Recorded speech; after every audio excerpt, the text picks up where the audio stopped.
Тебе поважають, тому що ти заслужив їхню пошану. Твоє завдання просто не жити для себе, але жити для ідеї. Якщо я з цього не отримаю гроші, значить, воно мені не треба. Сильні часи народжують слабких людей, так і погані часи, вони народжують сильних ідей. Герої народжуються в боротьбі. Війна, вона підсилює, вона показує, вона робить проблему ще більш гострішою. І стається так, що ти перестаєш шукати і починаєш жити для себе. Є речі, які люди ніколи не заберуть. Це свободу вибору.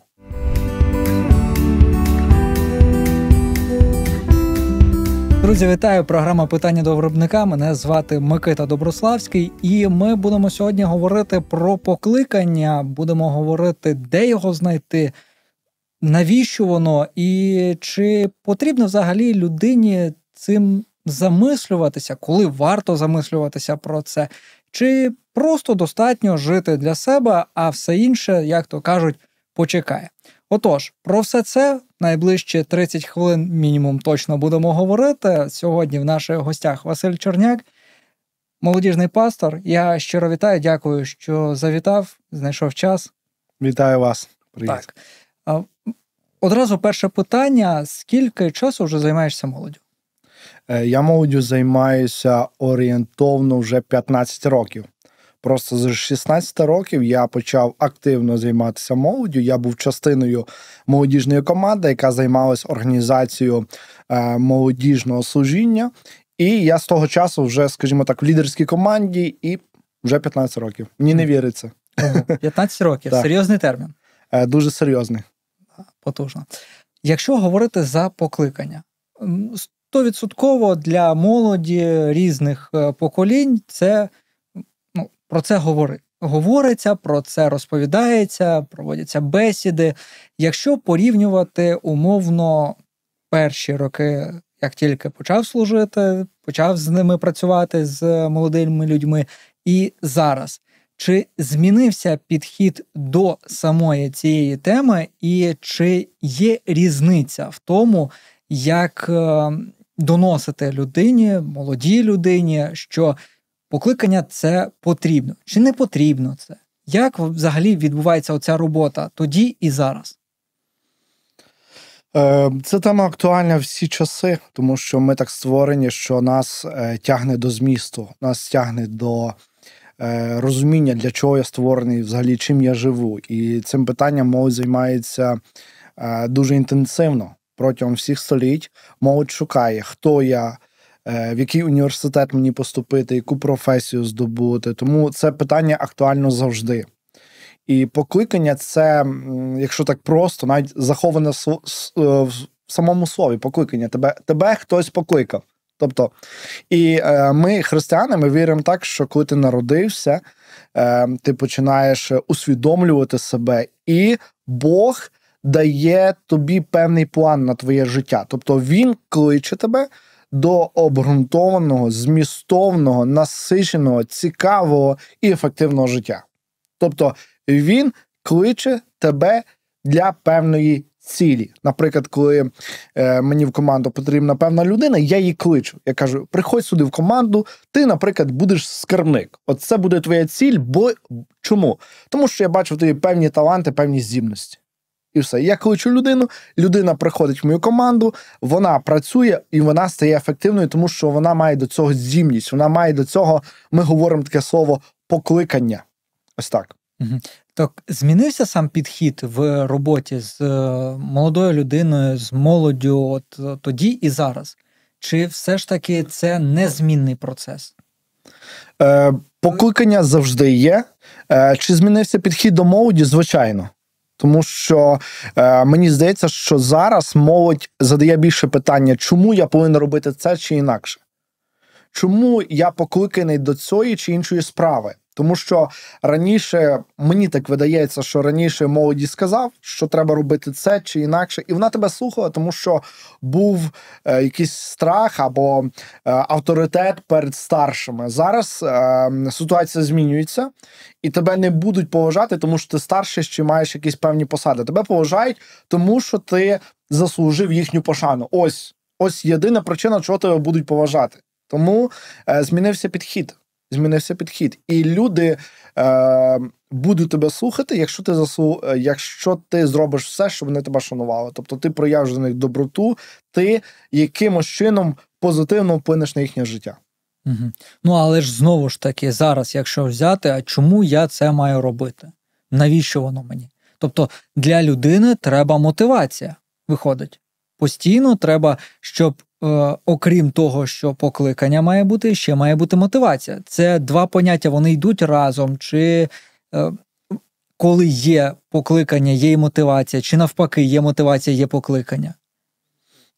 Так, взагалі Бог створив людину так, що якщо в тебе до чогось є покликання, то тобі ця річ подобається. Навіть до того часу, як ти усвідомив своє покликання. Наприклад, в мене є покликання бути музикантом. Уявимо собі так. Так, я не музикант, трішки граю на гітарі, але не музикант. У мене є покликання до гітари. І це означає, що в дитинстві в мене була якась тяга до цього, в мене була якась любов до цього. Та? Тобто я не дивився холоднокровно на інструменти, вони мене притягували, я любив музику. Так? І в мене вже якесь є бажання до цього. Так? У мене вже є бажання, і це бажання всередині, воно мотивує мене робити те чи інакше. Ось так. Тому ми так закладені, що в нас є певні завдатки або певні такі сигнали, що це наше покликання. І коли у нас є ці сигнали, бажання, то ж бажання, воно викликає, воно мотивує нас рухатись далі, правильно? Типу, так я розумію. Угу. Коли варто говорити про покликання?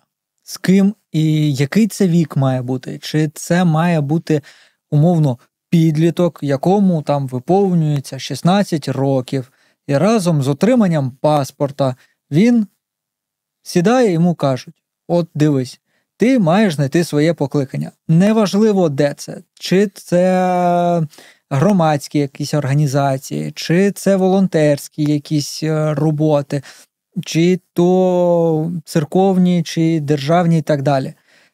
Коли варто говорити і як зараз говорити про покликання? Знову ж таки, ми повертаємося до того, що підліток, там вже доросла людина починає казати: так а навіщо воно мені? Що воно мені дає? Якщо я з цього не отримаю гроші, значить воно мені не треба. Я піду туди, навіть якщо воно мені не подобається, але я буду розуміти, що я отримаю за це щось, що потім мене там конвертує в щось. Я думаю, що про це потрібно говорити якнайшвидше з дітьми, коли вони вже починають усвідомлювати.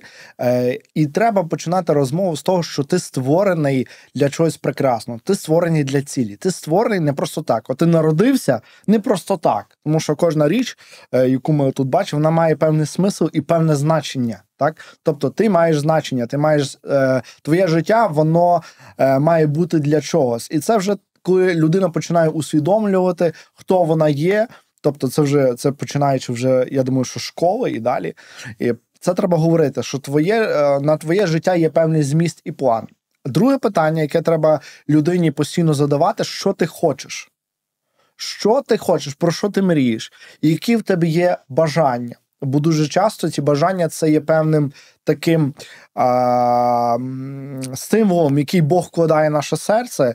І ці бажання, вони частково показують, яке в нас буде покликання. Тобто, що ти хочеш? Да?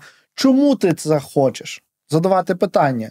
І коли, мені здається, що з дитині задавати такі питання, з часом розвивати цю думку до покликання. Покликання, як на мене, трошки складне слово, ми до нього пізніше доростаємо. Ну, спочатку треба говорити про бажання. Які в тебе є бажання? Що тебе хвилює? Що б ти хотів змінити? Так?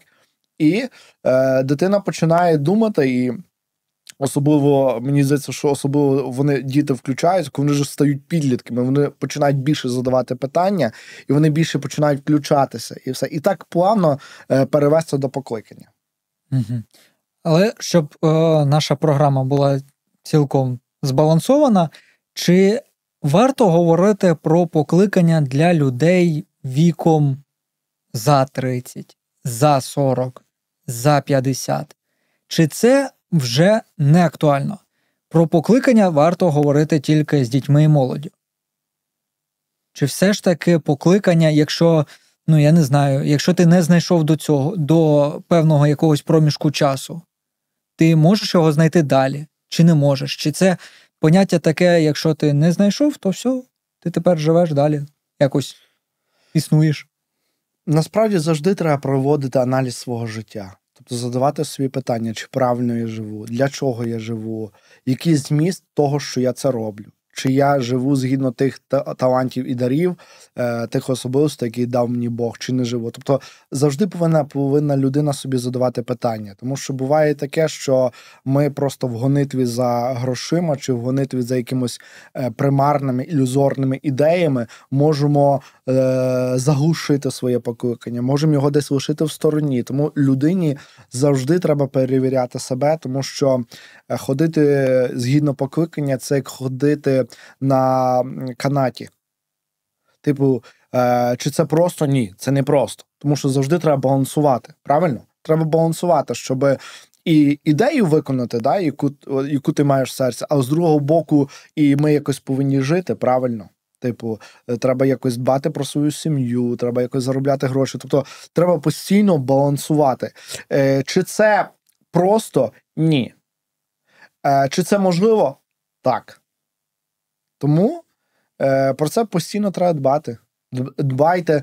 Біблія вчить, що ми постійно навчали самих себе. Навчайте самих себе, перевіряйте. Для цього є друзі, які збоку можуть, хороші друзі можуть підказати: слухай, брате, ти щось рухаєшся не тою стороною. Типу, в тебе дар, наприклад, візьмемо таку просту річ, але необхідно пекти смаколики. Наприклад, це твій дар, це покликання. Ти цим допомагаєш людям, а ти займаєшся іншими речами. Переглянь своє життя.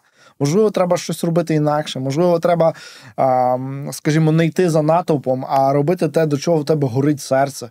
Можливо, це. Тому що дуже часто, коли це відноситься до людей, звичайно, які вірують в те, що Бог творець, так? Дуже часто Бог дає нам бажання. І в Біблії написано, що Бог викликає і хотіння, і бажання. Тому потрібно перевіряти своє серце. Угу. Але все ж таки, чи легко знайти це покликання? Це пошук. Пошук, він буває різний. Інколи буває, що людям легко, інколи буває, що важко. Кожна ситуація індивідуальна. Але я хочу вам, скажімо так, запевнити, що є дуже простий принцип, який працює і в духовному житті, і в звичайному житті. Це те, що хто стукає, тому відчинить. Хто шукає, той знайде. Тобто, твоє завдання – запустити процес пошуку. І правда життя показує, що ти знайдеш. Обов'язково знайдеш. Угу. І знову ж ми повертаємося до того, що, напевно, я почав нашу програму з того, що варто жити для себе чи для покликання. Зрозуміло із розмови, яку ми вже ведемо певний час, що покликання – це важливо. Але ж буває таке, що ти не знаходиш його. Ти його шукаєш, ти намагаєшся віднайти, стукаєш в одні двері, в інші, не виходить. І стається так, що ти перестаєш шукати. І починаєш жити для себе. Як тоді знову знайти для себе сили віднайти своє покликання? Все ж таки знайти його. Це раз. І друге, можливо, поділишся своїм секретом, як ти знайшов своє покликання. Чи легко тобі було це? Так. Дивіться, в нас є, якщо так брати загальному, в кожного з нас є покликання. Це служити своїм даром, тим талантом, який нам дав Бог. Це є наше покликання. Робити добрі справи. Просто я розрізняю, що є покликання, але в цьому покликанню є різні завдання. На кожен період життя в тебе є різні завдання. Тобто, на цей період життя ти повинен робити це, на наступний період життя ти повинен робити це. Тобто, в твоєму величезному покликанні є різні завдання. І твоє завдання бути, перш за все, вірним, успішним там, де ти зараз є. Якщо ти, наприклад, навчаєшся в школі, ти не можеш сказати, школа, можливо, не є твоїм основним якось покликанням, але це твоє завдання, це той ділянка дороги, яку треба пройти. І тобі треба пройти. Да? І А якщо люди вибирають жити для себе, це просто вони втрачають себе. В цьому парадокс. Здається, люди кажуть, я хочу пожити для себе. Там, наприклад, я не хочу, люди мають все необхідне, роботу, сім'ю, наприклад. І прийшов час, коли зазвичай сім'ї там народжують дітей, наприклад. Да? А є люди, які кажуть, і вони мають все для того. Тобто це не те, що там люди там мають якісь проблеми, а все, і здоров'я, фінанси, все нормально мають. Вони кажуть, ми хочемо пожити для себе. І вони думають, що живучи для себе, ти набуваєш себе. Наоборот, живучи для себе, ти втрачаєш себе. Бог так створив, що ми повинні жити для певної цілі, для певної ідеї. І для нас, як християн, певна ідея – це є наша віра в Бога. Коли ми живемо для Бога, так, що означає жити для Бога? А це виконувати той задум, який Бог дав для нас. Тобто бути вірним Богові в цьому проміжку життя, що я живу. Так? І молитися до Бога. Наприклад, я часто молюсь до Бога. Господи, допоможи мені зрозуміти зараз, дай мені мудрість зрозуміти, що правильно. От що правильно зараз робити, так? А друге, що я молюся, Боже, дай мені сміливість зробити правильно. Не просто мати знання, але нічого не робити. Я хочу мати знання, що зробити, і сміливість зробити це правильно. Тобто, ось так. Угу. Якщо будемо тоді рухатися далі, улюблений, можливо, герой з Біблії, який знайшов своє покликання, який шукав його, хто найяскравіший так от зараз на пам'яті може? Я думаю, що найяскравішим таким прикладом це є цар Давид. В Біблії є історія про царя Давида. Спочатку він не був царем, він був пастухом. Але він мав певне розуміння, що його завдання, коли він ще був малим пастухом, його було завдання бути вірним і доглядати те, що йому доручили. Батько доручив Давидові доглядати отару, доглядати овець, берегти їх від злих звірів, зробити, щоб вівці були нагодовані, попіклуватися, щоб вівці були чистими, щоб все з ними було гаразд. Так? Тобто батько дав йому завдання, і він був вірний в цьому завданні. І Бог з небес, коли дивився на Давида, він побачив, слухай, якщо цей хлопець так гарно доглядає те, що йому доручено, а що буде, якщо йому доручити цілу державу? Яким він буде царем? Якщо він так за овець своїх дбає, що він бореться проти хижих звірів, хижаків, то як він буде дбати за мій народ, тобто за євреїв, за тих людей, які йому довірив? І Бог, бачачи цього пастушка, так, прийшов час, і Бог довірив йому ціле царство. І він з цим справився. Тому що це його покликання – дбати про те, що Бог тобі довірив. І все. Якщо це твоє покликання, то ти будеш щасливим, і ти будеш жити для цілі, жити для чогось вагомого, що коли ти зранку встаєш, ти розумієш, я живу не просто, щоб їсти, ходити на роботу. Ні, я живу для великої цілі. І коли це усвідомлення, воно буде давати тобі силу рухатись далі. От, наприклад, одного разу один чоловік проходив і там бачив будівельників, які будували величезний храм. І він питає на будівельника, що ти робиш? Той каже, що ти не бачиш, що я роблю, я тут цеглу ставлю на цеглу. А другий питає, що ти робиш? Він каже, я будую великий храм. Да? Тобто, і коли людина усвідомлює свою ціль, що ця її робота, яку вона зараз має, або її служіння, якщо людина служить в церкві, це велика ціль. Це не просто ми переставляємо речі з одного місця на місце, але я роблю щось велике, що вагоме. І це надихає людей, і це дає їй смисл жити далі. Угу. Ось так. Але повертаючись все ж таки назад, я попрошу відповісти на одне з питань про своє покликання, яке я пропустив. У мене з самого дитинства, скажімо так, мене цікавила тема лідерства. Я пам'ятаю, я читав книжки на тему лідерства, і воно мене всередині щось торкалося. І я розумів, що я до кінця не знаю, скажімо так, чим я буду займатися все життя, але я знав, що один з моментів – це те, що Бог мене покликав організовувати і дбати про людей. Чим я зараз займаюся?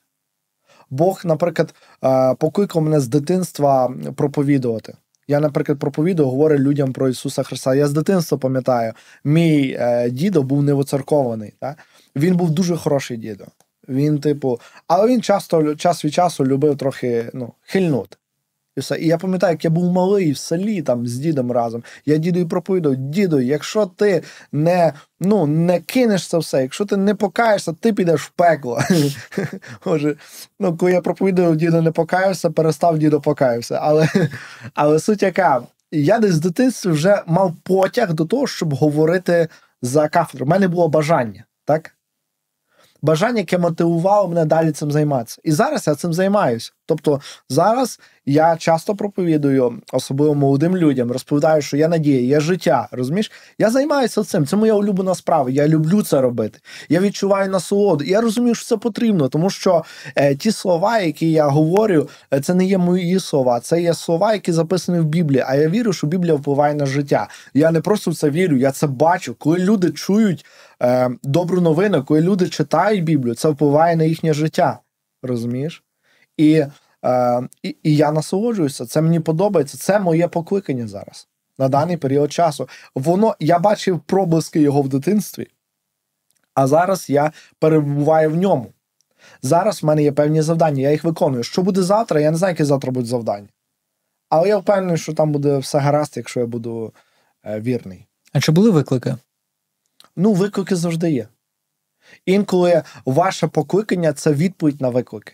Ти бачиш в чомусь проблему, ти бачиш, тобі не подобається, що як воно відбувається. Один чоловік, Джордж Мюллер, такий був благочестива людина. Він жив в Англії, і одного разу він приходив, і він бачив, що багато сиріт, дітей, які не мають батьків, вони просто ходять собі по вулицях, їжу просять, і в нього, знаєте, заболіло серце. Тож, давайте будемо чесні, не завжди нас болить серце, коли бачимо чужу біду. Інколи ми вже привикаємо до цього, що є такі люди, але є той момент, коли в тебе просто в нього заболіло серце, він зрозумів, щось треба робити для сиріт. В нього не було ресурсів, щоб робити, але він мав бажання. І коли людина має бажання від Бога, то Бог їй допомагає. І потім він був один з перших, хто організовував такі притулки для бідних дітей, для дітей, які не мають батьків. Тобто це його покликання. Покликання від чого? Від того, що він побачив проблему, і в нього з'явилось бажання вирішити. В нього з'явилось бажання якось бути відповіддю на ту проблему.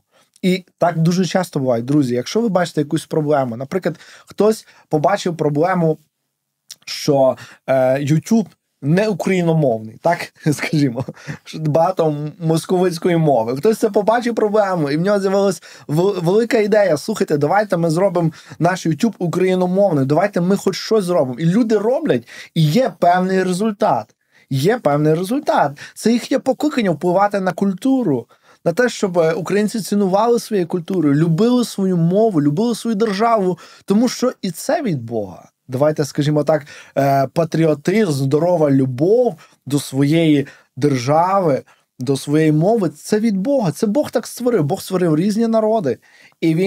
І мати любов до свого народу – це нормальне, природнє і здорове явище. В умовах, коли нещодавно ми відсвяткували 34-ту річницю з Дня Незалежності України, зараз в умовах повномасштабної війни, коли все дуже непросто. Як допомогти все ж таки і молоді знайти покликання в цей час непростий? І чи важко взагалі, особливо в цей час, шукати його? Чи є різниця, чи воно покликання не піддається такому часу? Важкому саме. Наоборот, мені здається, що війна підсилила покликання. Чому? Тому що війна, вона підсилює, вона показує, вона робить проблему ще більш гострішою. І через війну, попри те, що це є безперечне зло, війна – це велике зло, але багато людей народилось героїв. Іменно, знаєш, як кажуть, що сильні часи народжують слабких людей, так і погані часи, вони народжують сильних ідей. Герої народжуються в боротьбі.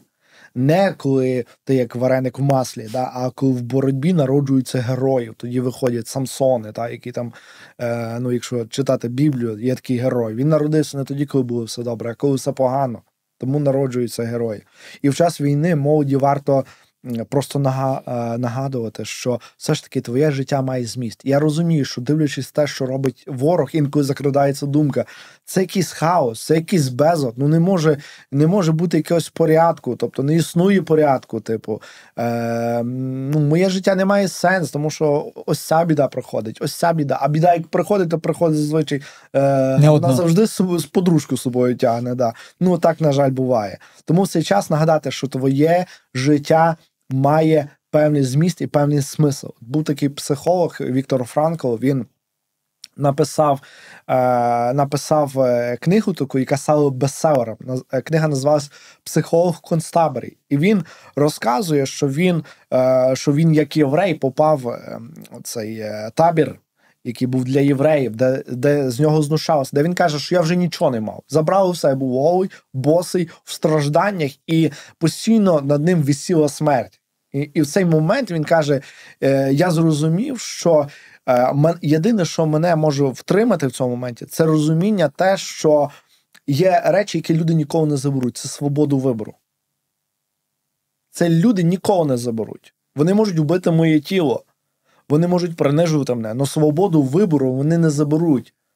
І він собі, скажімо так, уявляв, що те, що, будучи там в концтаборі, будучи в таких дуже складних обставинах, він собі уявляв, що те, що він переживе, можливо, він це після війни буде розповідати внукам і дітям, щоб більш це жахіття не повторилося, щоб навчити людей, що навіть в складних обставинах в нас завжди є вибір.